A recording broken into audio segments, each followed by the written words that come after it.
Hello there and welcome back. Today I'm here with Sterling Higa, Executive Director of Housing Hawaii's Future. Sterling, thanks for joining us. Thank you for having me, Kai. Pleasure having you here. So I know that you've recently been talking to millennials and Gen Z specifically about Housing Hawaii's future. Can you tell me in specifics what your plan is for Hawaii and affordable housing? Sure.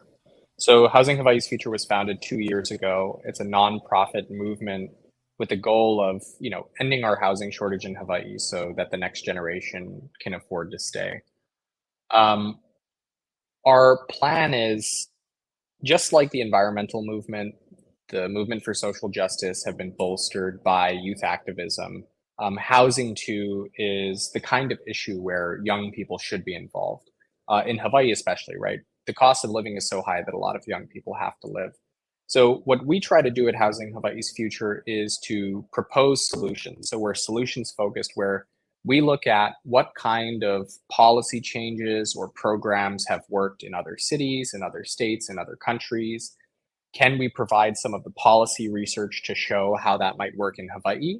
And can we help local people to understand these ideas and to adapt them into our local context so that we change things to make things better? The bottom line at the bottom level of Housing Hawaii's Future is a fundamental belief that we are not at the mercy of outside forces. A lot of people have given up hope and they say there's nothing we can do to make housing affordable because of foreign investors or because of this or that. The truth is, there are a lot of things that are within reach if only our county council members, our state legislators would be brave enough to take a stand and decide to make housing affordable. Thank you. And you talk about gentrification too within young people and how that is a big issue, specifically because people do lose hope and starting wages aren't enough. And we also talk about how older people also, have maybe bought property a long time ago. How would you try to fix that issue with young people and gentrification? Yeah. So one big issue with, let's say, Maui County in particular. Maui County's zoning code makes it difficult or impossible to build small, modest homes. And one reason why is it's called a minimum lot size, right? So to build a single family home in Maui County, you have to have a 6,000 square foot lot. And as you know, Kai, and as everyone knows, land on Maui is expensive, especially if it's already developed. Agricultural land, right, is not expensive, but any land that's already developed is expensive. So this gives us two options. Like, either we continue converting agricultural land into housing, or we add density to existing land, which means allowing more than single family homes. It means allowing small lot sizes. It means allowing more accessory dwelling units. And for people your age, people my age, um, we're not going to jump into buying a 2,000 square foot home on an 8,000 square foot lot. That's an unrealistic first rung on the housing ladder, right? If you're just moving out of your parents' house or just starting your career, it might be possible though for you to buy a 400 or 600 square foot tiny home on a tiny lot. Uh, Theoretically, if we bring the cost down of tiny homes on tiny lots, even people working in service jobs, people who are on could potentially move from being renters to being owners. Now, they're not going to own like a gigantic mansion, but they would have the stability and the security that comes from owning a place of their own. And in Maui right now, there aren't a lot of those kinds of ownership opportunities. So people get stuck in this cycle of renting and they can never make the jump to home ownership, which is one reason why home ownership rates are so low here. Thank you for that. And I personally, I've been to Lahaina many times. I live within the area, and you see a lot of empty lots there. There are just places that haven't been occupied for a long time. And I know infrastructure, like you say, isn't always sexy per se, but you certainly, I feel like there's definitely a way to incorporate those empty lots that have been there. Do you have any ideas on how to take advantage of just how much space there is in Lahaina? So, our organization is not focused on Lahaina specifically, right? We look at just the broader Maui County. especially in the wake of the fire. The people from Lahaina are sort of all over Maui County. Some of them have left the island, some of them have left the state. And the redevelopment of Lahaina is going to take some time and a lot of federal assistance. But in the meantime, there are a lot of housing opportunities in other places. Now, as you mentioned, infrastructure is sort of a thing that comes up over and over again, right? People will say, oh, there isn't enough water, or oh, we don't have enough sewer or wastewater treatment capacity. And I think we have to look really critically at this question. Um, a lot of times there's a no can approach to everything, where if you say, oh, we want to add more accessory dwelling units up country, right? People will say, oh, well, water or wastewater. And they say, well, no can, no can. But the a better approach is to say, well, let's say we wanted to add density to Kahului or to Wailuku or upcountry Pukalani. How would we do that? What would be necessary? And can we plan for that? Infrastructure is not sexy, and nobody likes to plan for wastewater treatment capacity. Nobody likes to plan for, our municipal water supply.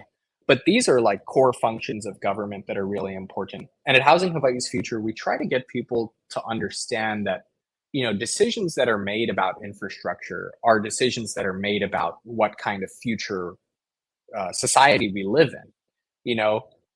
Whether or not we add wastewater treatment determines how large the population can be 20, 30, 40 years from now, which means, as you and I look at our families or look forward to having families, the decisions we make now about infrastructure control whether or not we can even have those families.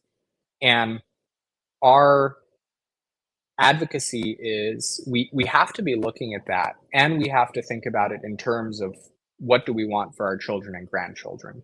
We can't just make decisions based on what's good for the people who are voting today, because the people who are voting today for the most part are retired. They're not millennials, they're not Gen Z, they're not the generation afterwards that my kids are in, right? And if we make all of our decisions with what baby boomers want in mind, but we don't think about the future needs, then 20 to 30 years from now, we're going to look back and be like, oh man, like we made some bad mistakes, and it'll be too late to correct them. Yeah, and speaking of mistakes, I know that citizens, not just in Maui County too, but in Hawaii for a long time, affordable housing has been an issue.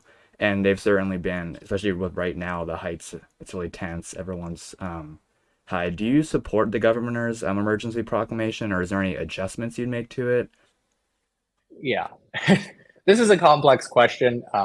I feel like, and I like these sort of longer conversations that we can have, Kai, because on the news, for example, you give a 30-second explanation and that's already too long. So they're just going to say yes or no, he supports or doesn't support. Um, the thing that I love about the governor's emergency proclamation is if you look at the round table of people there, county planning officials, water supply, right, all these people who are involved in housing decisions, I don't think those people all get together around a table that often. So even just bringing people together to talk about what the barriers are, if the emergency proclamation just did that, I don't think anybody would be complaining. The criticism, and I echo some of this criticism, is, there are concerns about sunshine law, right? Is this transparent? There are concerns about accountability. Are these people elected if they're making decisions to suspend certain laws? And some of the laws that people hold near and dear, right? Protections for iwi kupuna, protections for the environment are very important. What we have to have a robust conversation about is how do we balance the trade-offs between these things, right? So for example, I don't think we're at the point where we have to choose between protecting the environment and building housing. But if we did have to choose, we should have an open and honest debate about what we're prioritizing and what we value more.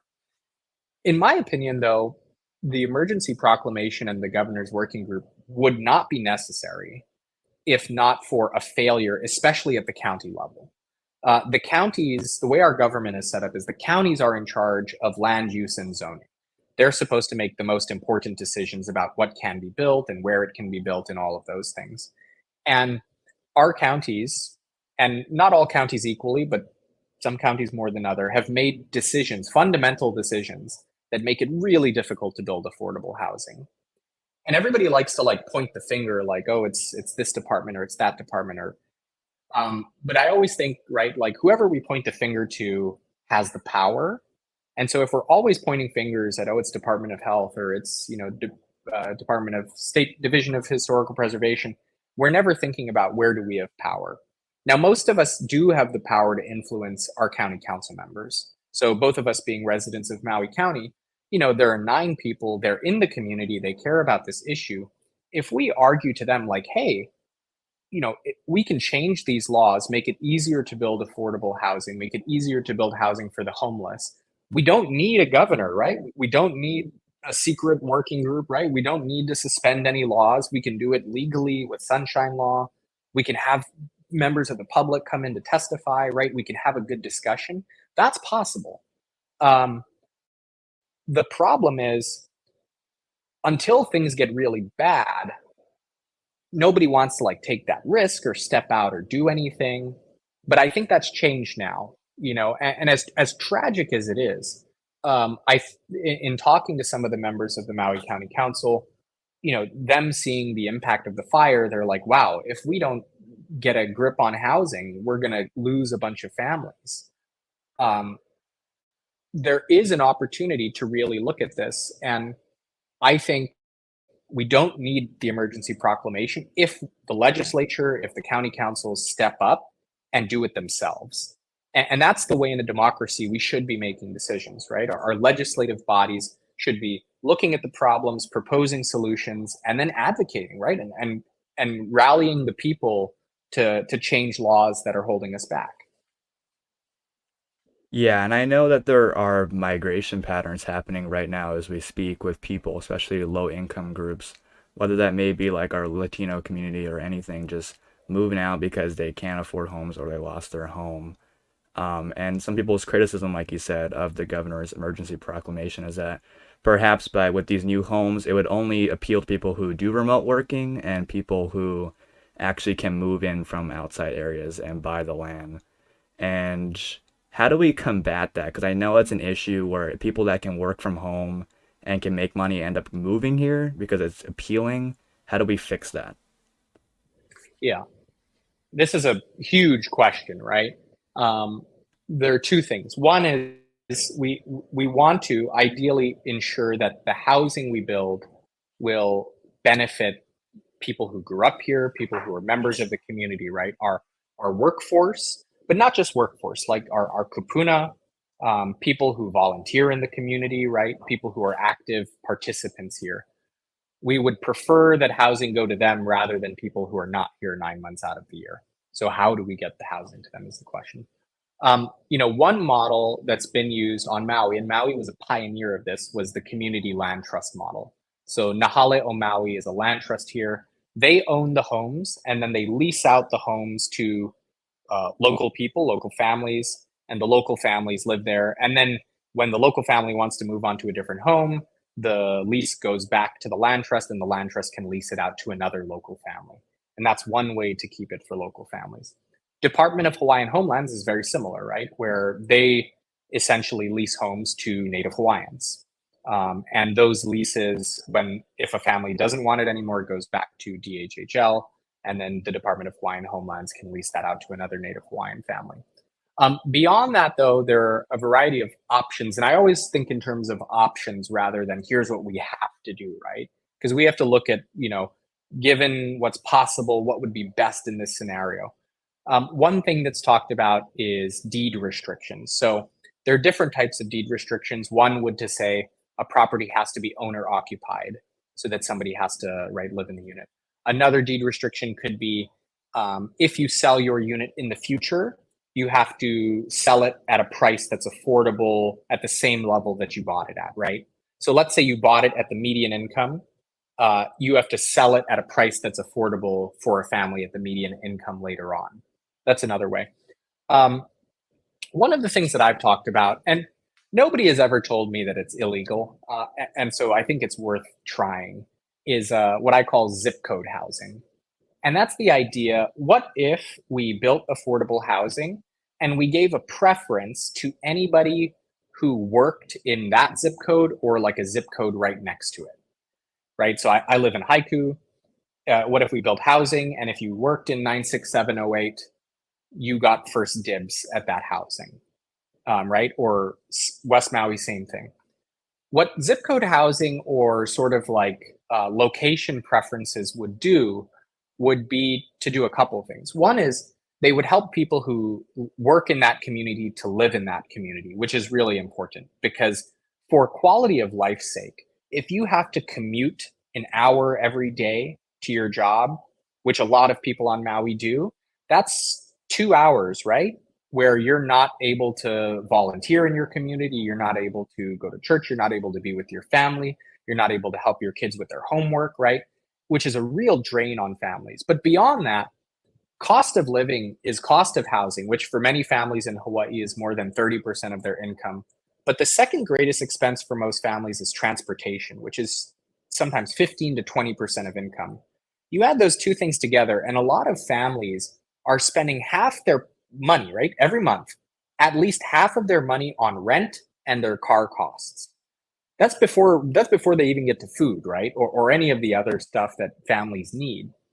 And if we could create communities where people are able to live close to where they work, then you can reduce their transportation costs, you can give them more of their time back, and you can make their lives a lot easier.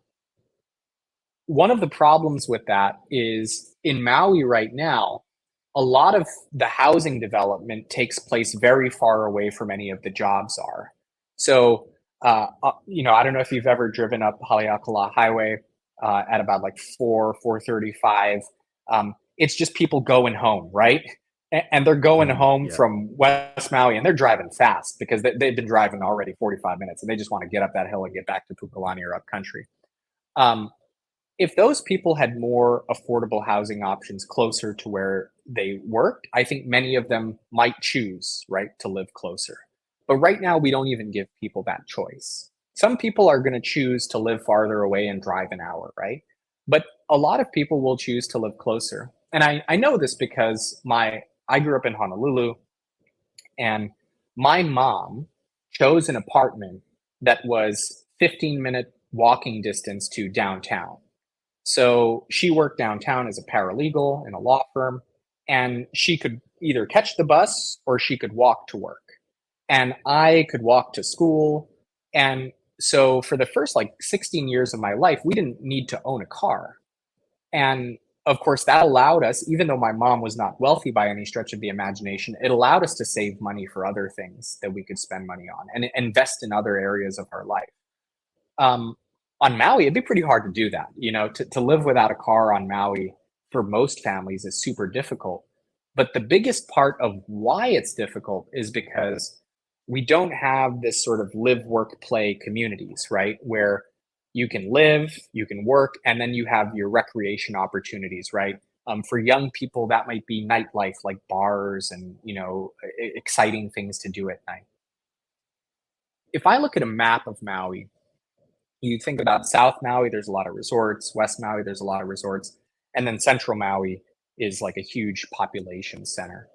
Kahului and Wailuku could be a really thriving like town. It could feel like a town. It could feel like a place where people want to be. But right now it's sort of spread out. It's sprawly. It's not walkable, right? And people don't congregate there. But it could be so much more. And if we think 20, 30 years down the line, like what kind of Maui do we want for our parents, right? As our parents become kupuna, it's like, do we all want to be living sprawled out, or do we want to create options where people could have more modest accommodations, but in walking distance of everything they need, which for seniors especially becomes really important, right? Seniors at a certain point, many of them can't drive. So the further away they live from doctors' offices, from grocery stores, from all the services they need, the harder their lives become. And these are like basic things, right?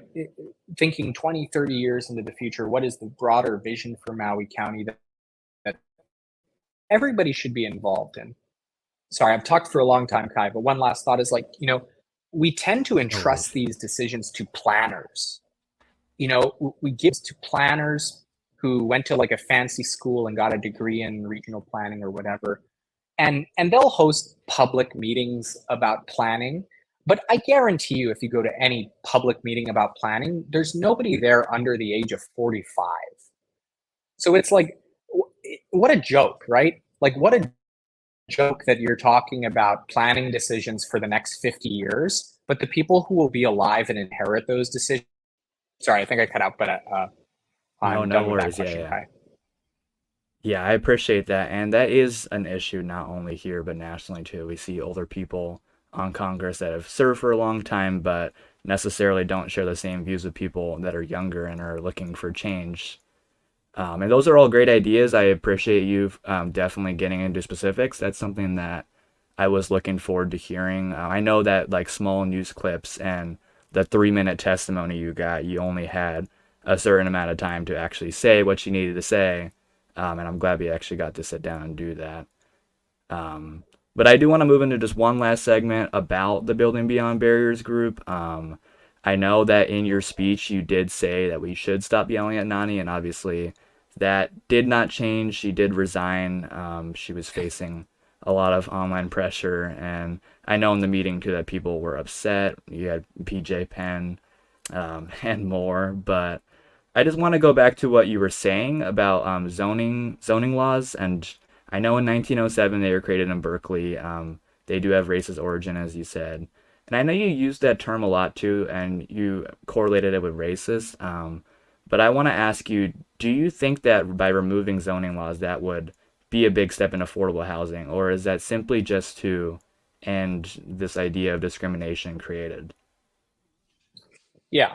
So briefly on the racist origins, we could think of racism in like two ways, right? So one is like intent, and then one is impact. In the case of zoning laws, I think the intent and the impact are both racist, right? So the intention for what we call exclusionary zoning laws was to keep racial minorities out of white neighborhoods.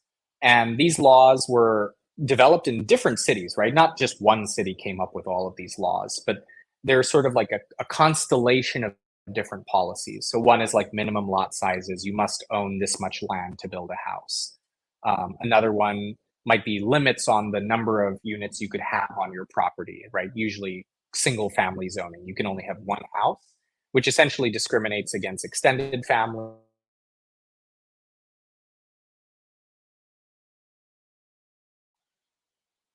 One of the one of the bigger problems with these policies is they were adapted a long time ago and just continued to sort of exist on the books without us ever questioning whether they were adapted for good reasons, which is a lot of laws. A lot of laws were adapted a long time ago. We don't know why they were adapted. We just say that's the way things are. But we don't have to have minimum lot sizes of 6,000 square feet. We don't have to say you can only build one accessory dwelling unit. Um, these laws can change. Or another example is a single room occupancy. So the previous governor and this governor have been building kauhale, right? Which are essentially, let's say you have 10 bedrooms, like freestanding bedrooms, and then you have a central kitchen and bath sort of unit, right? Single room occupancy in countries around the world is the most affordable type of housing because the most expensive rooms to build in a house are the kitchen and bathroom. So if you have central kitchen and bath, you can make housing much less expensive. This is similar to dorms, right? So dorms are single room occupancy, many of them. In most places in Hawaii, single room occupancy is illegal because of zoning. And that's why there's been an emergency proclamation on homelessness to allow it to be easier to build these kinds of things. Um, the racist part of it starts at the beginning, right, which is the intent to discriminate against racial minorities. But then you could talk about impact today. So legal scholars today will talk about disparate impact. But it's just a fancy way of saying, right, like who is most affected by the policies today? Now, in Hawaii, we know conclusively that it's Native Hawaiians who suffer the most in terms of poverty, in terms of incarceration rate, all of the antisocial outcomes that we could talk about. And a lot of that, I think, does stem from the way our land use is set up. Now, another element to the racism is Native Hawaiians had a very different approach to family and land use than did the colonizers who came to Hawaii. Um, they lived in extended families, right? They lived in villages. They had very sort of fluid family dynamics, not just this nuclear family. But most of our zoning law is set up to entrench like the nuclear family. It's not set up for extended families. It's not set up for a bunch of people sort of living communally. And that's a real problem in terms of the impact it has on certain communities. Now, if housing is unaffordable and we don't create affordable housing options for the people at the bottom so they can start to move up the ladder, anybody who's sort of off the ladder is sort of stuck there, right? Because we took the first rung of the ladder off. So, for example, if you're homeless in Hawaii, the first rung on the ladder up would be single room occupancy. You're not going to move into a one bedroom, one bath apartment if you're homeless. That's for most people, that's not possible. But you could move into single room occupancy, which is why kauhale are an important component. Now, if we don't have studios and one bedrooms, right, like we don't have the rungs to move up the ladder. And obviously, if it's a small lot, it becomes more affordable. If it's a small lot and somebody can afford to own it, they move from renting to owning, which means their money isn't being siphoned out to some third party. And those third parties are not always in Hawaii, right? We do know that foreign ownership is a thing. And so sometimes you're paying your rent to somebody who's not even from here. Anyway, broadly speaking, in terms of the policy today, um, we know that the laws, regardless, we could throw race out of it, right? Just pretend race doesn't exist. The laws are designed to create inequality, right? They're designed to stop people from achieving home ownership and from getting into housing. They're designed to make housing unaffordable. So, regardless of some people are uncomfortable talking about race. Regardless of that, the laws are designed to make housing unaffordable. So why would you keep a law on the books that actually makes housing unaffordable? Not this is, some people will be like, do they really make housing unaffordable? It's sort of obvious, right? If I require you to buy 5 times as much land to build a house, I make housing more expensive, right? If I say everything you build must have a kitchen and a bath, I make housing more expensive, right? Um, and simple things like that can be changed, and they would make a lot of progress. And especially for the people at the bottom, they would create the potential mobility for them to move up. What we have is a society where a lot of people are stuck, and we tend to blame them, right? So we tend to say, oh, if you're homeless, it's your fault. Um, Many of these people who are homeless have jobs. They're not homeless because they choose to be homeless. They're homeless because we don't build the kind of housing options that are affordable for them. And in the absence of us like creating a complete economic overhaul where everybody is super wealthy and we're all like computer programmers and we're super rich, the best thing we can do for people is to build housing that's affordable for them with the incomes they already have, right? And that's where zoning reform is not idealistic, right? You don't need to throw millions of dollars of subsidy to reform the zoning. All you're doing is giving people the freedom to build affordable housing, which ties into sort of, the libertarian economic freedom angle of this is exclusionary zoning policies completely limit what somebody can do with their land. So, for example, on the property I live on, there is a main house, and then I live in this sort of accessory dwelling unit. In Maui, you can build one accessory dwelling unit on a parcel up to 7,500 square feet. Why? Right? Why can you only build one accessory dwelling unit? That's like just think about it, right? Like, is there a good reason for that? And people will say, oh, wastewater, water. And that's where we get into the people who are like, no can, no can, no can, no can, right? But it's like, is that really how we want to live? Where you have a huge parcel of land and the most you can build is 2 properties? One last thing, and on this, which I think is particularly ironic because this is where I think we can all come together and agree. If we have 2 houses on a 7,500 square foot lot, like what is the rest of the lot? And the answer is it's a lawn that needs to be watered. And 20 to 30% of our water use is for landscaping. And we don't use like reused water for landscaping. We use potable, drinkable water to water lawns on Maui. So just think about how insane that is, right? On one level, people are saying, hey, we don't have enough water to build housing, right, on your property, right? On the other hand, though, they're totally okay with that water being used to water the lawn of the grass on that huge property, right? We say you have to have a huge property and your tiny house, and the rest of it, you're going to water it. And in the alternative, if you don't have the water to water it, it's going to get overgrown and dry and become a fire hazard. So when I say that the zoning laws on Maui are insane, like I'm not exaggerating. Like the way the laws are set up is so backward from what would be logical that any reasonable person looking at them today would say we need to change them. Now, I don't say like there's only one possible way we can change it. It's more, let's have that conversation, right? Let's have an open conversation in public forums in our county council and have a conversation like, is this the basic setup we want for Maui County? And if it's not, then let's figure out what are the simple changes we could make to move towards something better. And the good news is, Kai, the changes are not that hard. Uh, in a lot of times when you're dealing with policy, it's like, oh, it's so complex, it's crazy. Minimum lot sizes are not crazy, right? You require that somebody has a huge property to build a house, housing will be unaffordable. Shrink the minimum lot size. We require people to build 2 parking units for every new housing unit, reduce the minimum parking requirements so that we're paving less land, building less parking. Accessory dwelling units, we allow 1 on lots now. Let's allow 2. Why not 3, right? Allow more accessory dwelling units. Single room occupancy, kauhale, it should be legal, right? It should be legal to build the most affordable kind of housing so that we can get more homeless into permanent shelter and off of the streets. Um, Other stuff too, permitting delays are a huge factor. So it's not just what we allow, but if I have to go through 2 years of permitting, so we need to have more by right approvals, which is like, so long as your plan meets these specifications, it's automatically approved and you don't need to wait for a permit.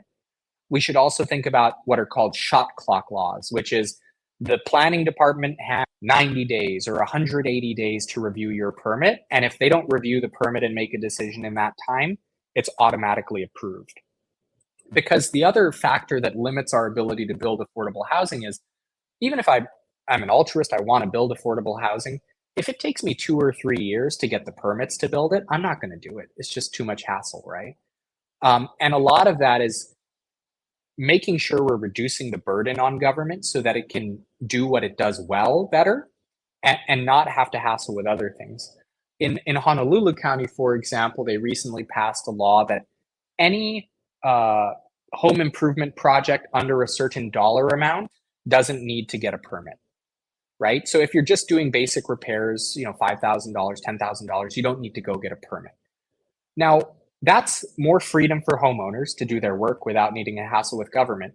But it also means government doesn't have to hassle with processing hundreds of permits every year for people who just want to like do simple improvements to their bathroom, right? These are the kinds of policies that make sense for everybody, right? It reduces the burden on government, it allows homeowners more freedom, and it allows us to help move towards solving problems. And I think that's where, our generations, right? Millennials, Gen Z are really, we're solutions oriented, right? Because we've inherited a lot of these problems.